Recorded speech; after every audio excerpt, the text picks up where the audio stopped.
Yay. Hello, and welcome to another episode of the Viva La Vulva podcast. I am your host, Dr. Cara Quant, and I'd like to thank you for joining today.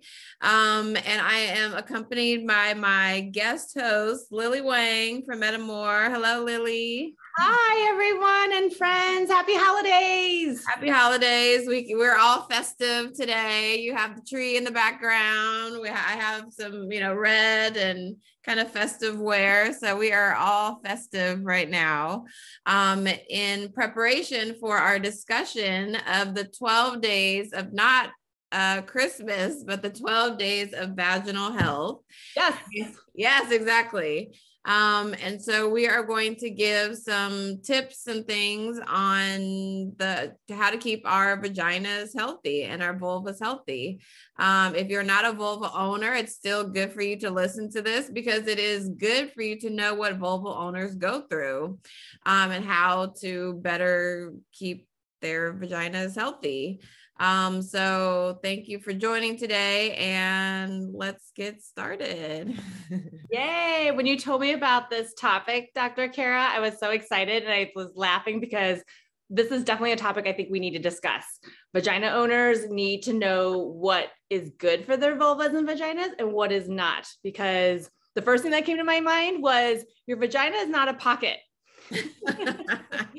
It is not. Put random things in there, including products that were created out there. There's so many hundreds and thousands of products that are not designed for health and safety, but there's a product out there. I don't even know the name of it, but it's basically a glitter bomb. Do not put that in your vagina because it basically would be like a vagina, like glitter exploding in your vagina. And it sounds like cute and fun, but it's not healthy.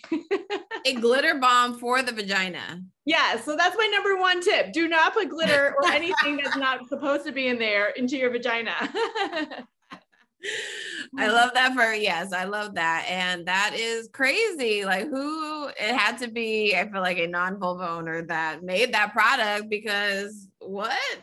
It sounds like fun, like a party, like surprise. Surprise. Yeah. What a mess. That would glitter. That would be such a mess to clean up. Yeah, it probably wouldn't. It would probably take a while to come out. Like you would probably have to douche in order to like get all the glitter out. That is pretty bad. Oh my God. So moving on. And actually going along with that, I agree with you. And not everything is meant to go into the vagina. I'm down with, people experimenting. It's definitely okay to experiment. I even encourage people to experiment, but just, yes, no glitter and definitely no things that don't have strings or something to pull out of the vagina. So I've actually seen in my career a woman who came in and she had a small measuring cup inside her vagina, and she was not able to get it out. And that was after it was successfully removed, I was like, you do not need to put anything that doesn't have a string. So, tampons, the reason why they have, well, actually, a lot of tampons don't have string, or some tampons don't have strings, but you should still have a string or something to pull it out of your vagina. Or something that was designed for your vagina. The measuring cup obviously was not shaped properly and probably not the right materials used for safety. There's menstrual cups that have no string. So I will say that there's some shapes that are very bendable silicone, but it's designed to like fit comfortably in your vagina, and you have to like pop the seal to be able to remove it. So no measuring cups, your vagina is not a pocket again. Yes. So tip number one, yes, definitely don't do glitter or don't do anything that doesn't have anything to be able to remove. Yes. Okay. So what about the second one? I think so for me, and this is all in experience for myself and also in talking to patients on a regular basis and seeing, vulva owners coming in with vaginal infections and things like that. But cotton underwear is actually a really good thing to do for your vagina. it wicks, you know, it kind of holds on to moisture. The other types of you know, nylon and other types of underwear material that are out there can actually really affect the pH balance of the vagina. And so I am recommending, especially if you have a very sensitive vagina, to use cotton underwear. I mean, you can still use cotton thongs. I know that there's some that aren't, you know, the sexiest, but I feel like, especially if you're going through a time in your vagina health that is, you know, you're having a lot of infections, or you are just more sensitive, you get irritated very easily, cotton underwear are very good to use. Yeah. So the tip here too is to keeping it dry, right? Clean and dry, and the materials of your panties and undergarments are important. So how do you feel, Dr. Cara, about those who go commando? I think it's actually good. There's not any problems that I can see of you not having underwear. I mean, we're born naked, you know, like I'm not saying to go around and walk around naked, but I think it's okay every once in a while to, I mean, if you want to, you can. But you know, every once in a while to have pants on and not have underwear, or just not have underwear if you're sleeping. So yeah, those are. And actually, I've been told that's been very healthy. Like if you're sleeping, or even if you are wearing, like, say, skirts and you are commando ladies or vulva owners, is because the air will keep your vulva dry, and that way moisture is not being trapped in those undergarments that aren't keeping good airflow, and then maybe bad bacteria is growing. So hence why hygiene is very important. Hygiene is, yes, it is very important for your vagina, which is a very sensitive and special area of your body. Yeah, but commando, definitely encourage. Okay. Yeah. So then you mentioned douching earlier too. So is douching good or bad? Oh no, douching is definitely bad. Yeah, you should not douche. Your vagina, I've said this before on other podcasts, but your vagina is a self-cleaning organ. Amazing. You don't need to clean it. And you know, there's a lot of people that come in and they're like, oh, but I don't like the smell. I mean, if there is a you know, certain smell that isn't normal for you, then definitely go get it checked, which was going to be my next one. But what were we talking about? Douching. Douching, but douching is not good. Douching is not good. Yeah, douching is not good. You should not put anything, no liquids inside the vagina used for cleaning.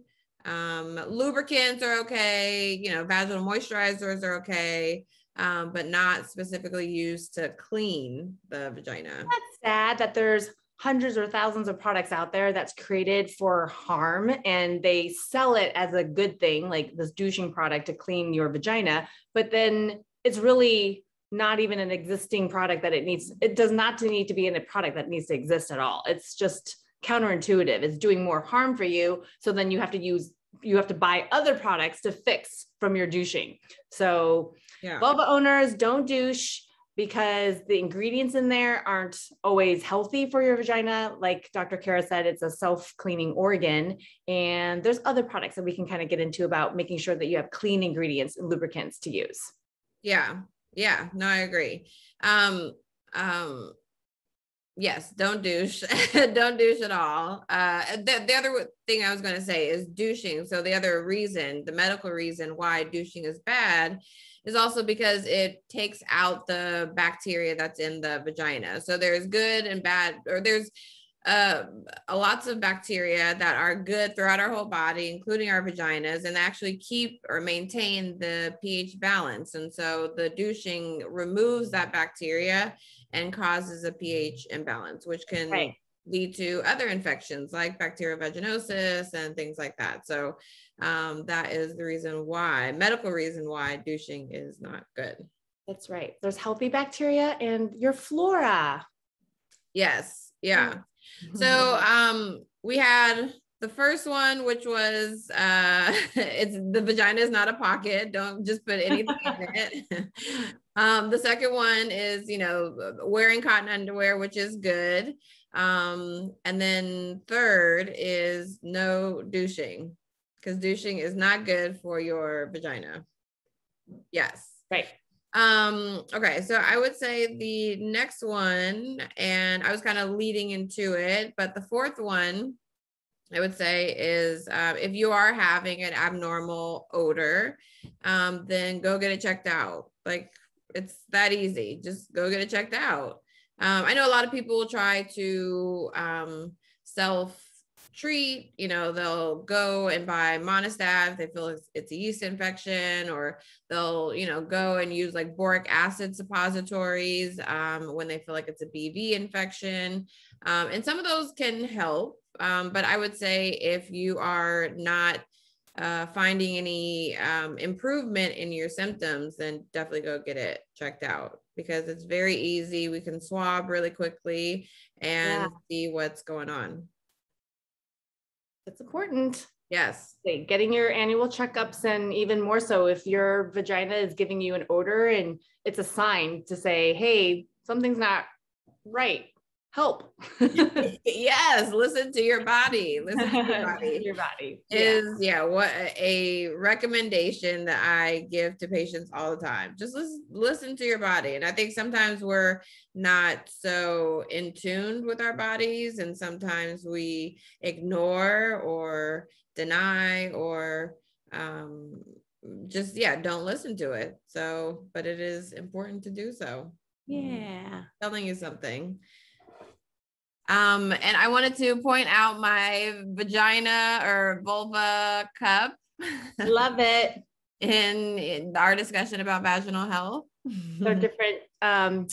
Some have pubic hair and different shapes. Yes, exactly.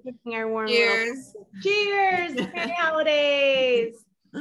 Sorry, so we haven't been going in order per se. Like, part of your wearing cotton underwear, I would have also said the materials is really important as a point. And then the other one was not wearing too tight of undergarments and clothes. Yes, exactly. Because those can also, you can hold moisture with having too tight of clothes on. It can even lead to something called intertrigo, or which is like a fungal infection within the skin fold. So, within the thigh, between the thigh and the groin area, or like under the arms or under the breasts. If you're wearing too tight, moisture just stays there and it can cause a fungal infection. So yes, there we go. Nothing too tight. So next I would say what'd you say? Thank God for this podcast, because we were talking about everything vulvas. Yes. Next I would say, okay, so that was 5.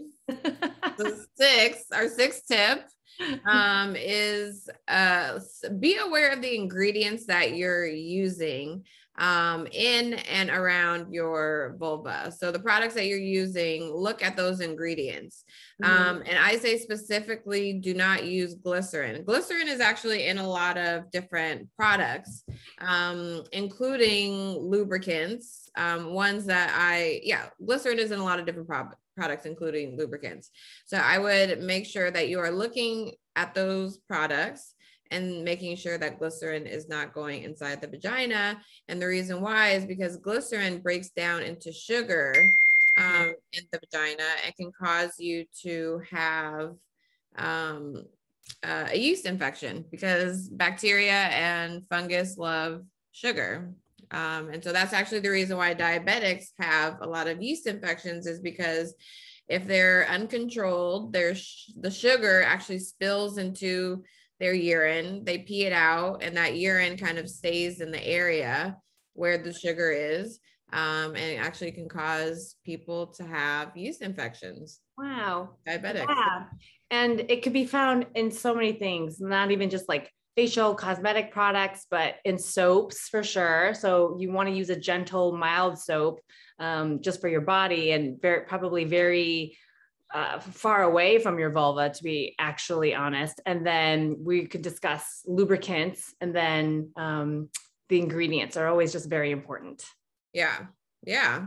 And I know MedAmour has, had everything is what doctor approved on the website of all the products that you guys are using. And so they're very sensitive, or they are for all vulva owners, or at least the lubricants or all of the products there, and definitely approved to have the right products in it. Yeah, thank you, Dr. Cara. We're very proud at MedAmour that everything has been highly curated and selected. I mean, because there's thousands of products out there that we could just slap onto a website and try to sell, but that's not our belief. And we are very passionate about taking care of the most sensitive users. So if you have any allergies or sensitivities, everything that we have on our website is clean, all natural, if not organic lubricants. And we only have one, I believe, feminine hygiene product, which is just a very light, gentle foaming soap. It is aloe based, actually. So it's organic, based out of the UK. And so their standards are even stricter than the US. And it's very clean, uber clean, and just gentle. Everything's gentle, but to bring pleasure and health for you. Yes. You said it way better than I did. Thank you. Yeah. So watch out for the products that you are using, because it really can affect you, and it can affect your vagina. Right. I would just say read the ingredients and just learn. If you need to be able to pronounce them, of course, and that you want to make sure that when you research that they're all natural, if not organic, and then ask questions, ask your doctor, ask a friend, ask Google, ask us. And then you can definitely reach out to Dr. Cara with Viva La Vulva or us at MedAmour. So yeah, definitely get the information that you need. Yeah. Yes. So moving along, what other stuff did you have? Yeah, I guess then that kind of went along from the soaps to lubricants, making sure that whatever you're using for your daily use of lubricants or for sex and pleasure, that you're using something that's clean, and that way your body and vulva can absorb even the nutrients from the lubricants, and it's not just something you're using and then you have to worry about washing it out really fast. Although after sex, the other tip was to make sure you definitely hygiene and clean, go to the bathroom after sex, and then washing after sex. Yeah. You know what? I actually do want to say that there have been studies that have looked at women peeing after sex, before and after sex. And I mean, it's a thing that we've said all the time, but within this like recent research, it actually does not, in terms of UTIs, and I'm talking about in terms of UTIs, it does not affect you getting a UTI or not. Okay. Seeing before and after is probably just good, just to relieve your bladder. But in terms of like preventing UTIs, it actually has not been shown to do that. Well, great. You broke that myth. I guess it was probably, whether it was a myth and kind of like old wives' tale, and it's been passed on for so many conversations, a good habit anyway, releasing the bladder, because if you are having sex maybe before you're having sexy fun time and sex before bed, you might as well go to the restroom before going to sleep for the next so many hours. Yeah. And that's, I guess, when you can just kind of clean up. Yeah. Yes. But if you have a whole bunch of like, lube and stuff in the area, it's definitely good to clean, wipe around it. Yeah. To hygiene, back to hygiene. Getting back to hygiene and wearing the cotton underwear or going commando at night. Right. Yeah. Okay. So I think that was 6. The 6th one. I think we're like on 8 or 9. Are we? I've lost count for sure, because we need to hit that 12. Okay, I think we are at maybe 7 or 8. Listeners, you can chime in and tell us how many we really had at the end of the episode. Yes. Okay, so 8. Let's say 8. Okay. All right, my 8th one would be to masturbate. And I've talked about this again. I am an advocate for masturbation. I feel like it is not only pleasuring yourself, but if you are single or even with somebody, if you're married, if you're whatever the relationship status is, it's good to know what feels good in your body, what sensations, the touch, the rub feels good in your body before being with somebody, or at least like communicating that with a partner. And so masturbation can help with so many things. I think we actually had we did Masturbation May, where we talked all about masturbation and, like what benefits it has. Yes. It can help with sleep. It can help with anxiety and stress. So masturbation is actually, I would say that that's like the number one thing in terms of vaginal health. I think masturbation is a really good thing to do on a somewhat regular basis. So healthy. You're releasing endorphins and physically like lubrication. And then, so healthy. Yeah. There's a lot of things that happen with masturbating. Right. And then with masturbation, you can either with your hand or just using your parts of your body, and we get into toys, sex toys, sex joys, and pleasure medical devices and vibrators.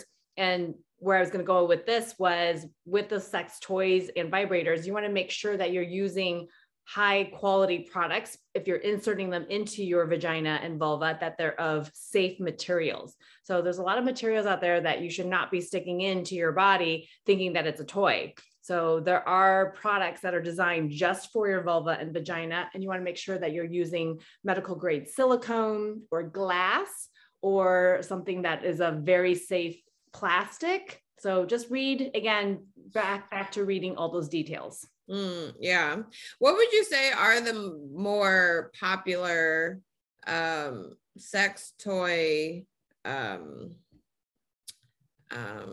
ingredients, not ingredients, but how they're made? So silicone is like a big one, right? Like that's a popular. Yes. So silicone is probably like the majority and the most safe because it does just like kill bacteria, and you're able to wash it and use soap and water after use and being able to maintain and take care of those silicone products.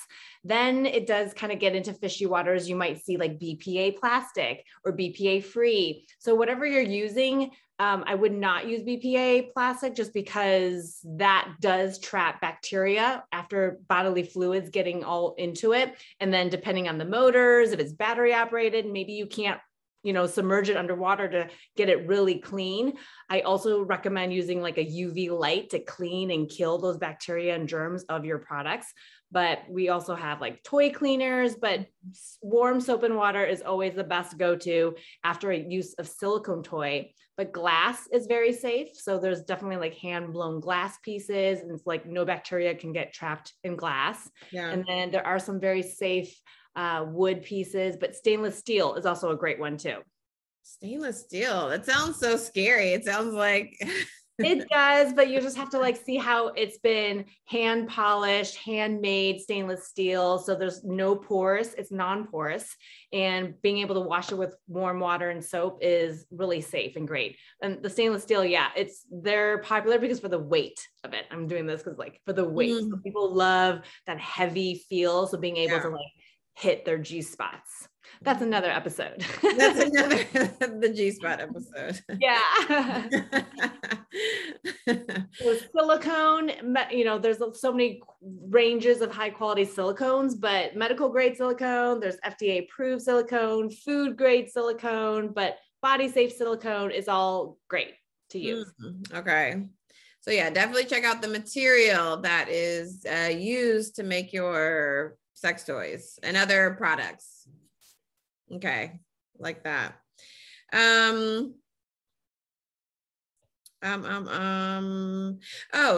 the one I was going to say, so I have been, actually I'm a fan of Regina Thomas Howard, and she's the person that wrote Pussy, a reclamation.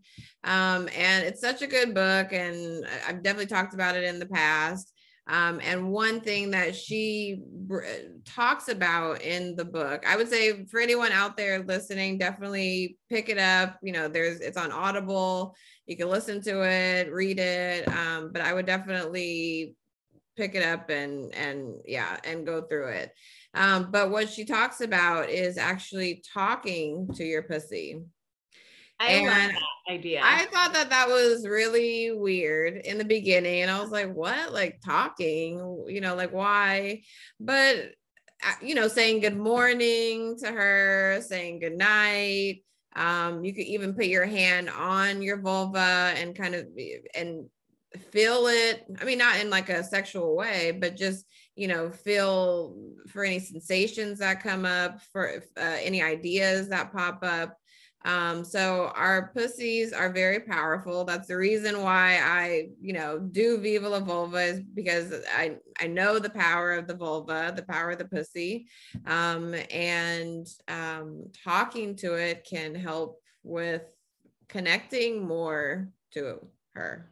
I think that's very spiritual and such positive affirmations that you're putting out. We talk about good vibes into the universe. That literally is you're sending good messages to your vulva. So that's very beautiful. Yes. Yeah. And even asking, talking and asking, like, if you are maybe going through something. So if you're having a lot of infections, or you are having pain with sex, or whatever it may be, I think it's good to speak with someone, whether it's like a pelvic floor physical therapist or a doctor, but just connecting with yourself and maybe asking the question of, like, what's going on, or how can I better help you? And just be quiet and be still and listen to what the response is. And maybe there isn't a response, and maybe you have to do it a couple times. But I feel like talking to your pussy is a good thing for your vaginal health. That's very cool. I mean, no two vulvas are alike. They're not. And they all need something different. Yeah. And that is your special, unique mark. So taking care of it, and with good hygiene, with good affirmations and positivity, I think it's very beautiful. Yes. Yeah. All right. So I think that was 10. In close. Oh, I've lost count, dear. I think that's all mine. I feel like I've done more than 6.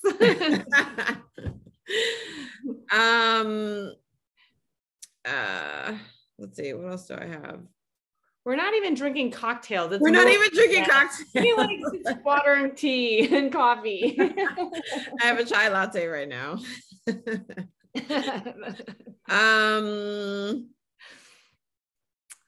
And I think that's about it. Closing. I thought talking to your pussy was just so beautiful. We should end on that. I thought we jumped to 12. If you want to.